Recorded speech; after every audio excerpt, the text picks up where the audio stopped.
Scribble! Have you ever played Pictionary or a game where you have to draw out words and see if the other person can guess them? If you have, then you know exactly what you're in for in this game. Since its title is all about drawing, there is no way around getting you to see my terrible skills at that. So let's kind of make a game out of it. Throughout the review, I hope you play along and try and figure out what I'm drawing. But I don't envy you, as I believe a kindergartner can make better pictures than me. But everyone has their own skill set, and this is definitely not mine. On the eShop, this is advertised as a 1 to 8 player game. And let me get this out of the way right now. This is not a 1 player game. When I bought this, I assumed you could add in a computer player to draw pictures for you. And that's how they pulled off the 1 player game. But no, their idea of a 1 player game is free draw, or create your own words. Or I guess you can play against yourself, but that's kind of like playing poker against yourself. You're always gonna win. But with that said, I actually did have to play alone. I begged the kids to play with me. I'm like, please, play Scribble with me. And they're like, no. I think they were just afraid that I would have better drawing skills than they did. So everything you're seeing is just me playing against myself. But it wasn't fun playing against myself. So I guess I proved my theory that this really isn't a 1 player game. I do like the presentation throughout the entire game. It kind of has a college dorm room game show feel. It's hard to explain. I think it's trying to look cheesy yet oddly compelling. It felt like I was watching a version of Science Court. Great show, by the way, if you've never seen it. You should YouTube it. This is from the same people who made U-Host, but it's clear they learned their mistakes with this game when it came to the presentation and feel. This is a party game at heart though. Most of the modes though, you're going to need at least 4 people minimum. But there are a couple modes where it's a more manageable 2 to 8 people. The 5 modes are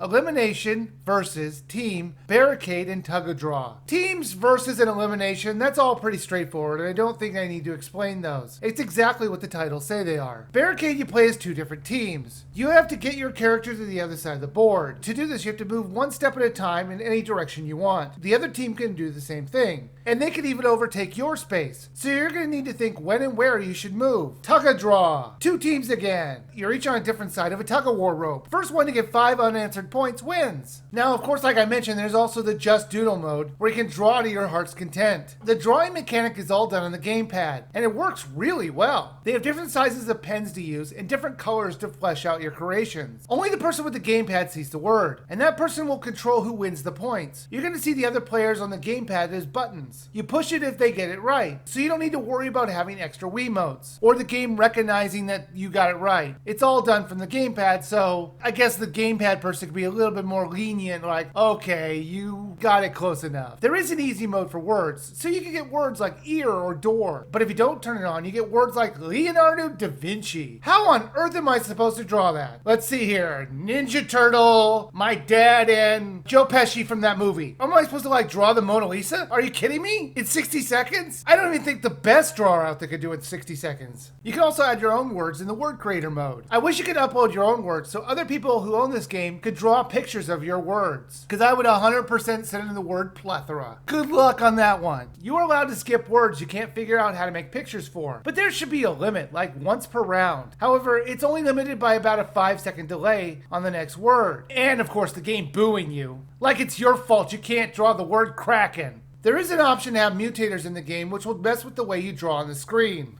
You can turn this on or off at the beginning of a match, in addition to the time and length of the round. Scribble was not bad. Graphically, it had a very fun feel to it, and the controls to draw on the gamepad were pretty tight. The enjoyment of the title is really from seeing your friends try to put out pictures to the words that they're given in the worst way possible most of the time. There's plenty of game modes to change up the action, and different mutations on the gameplay to make it even more exciting. Now this title is only $3.99, and that's actually a pretty reasonable price for this. So if you have a party coming up, yeah, I think it's worth a buy.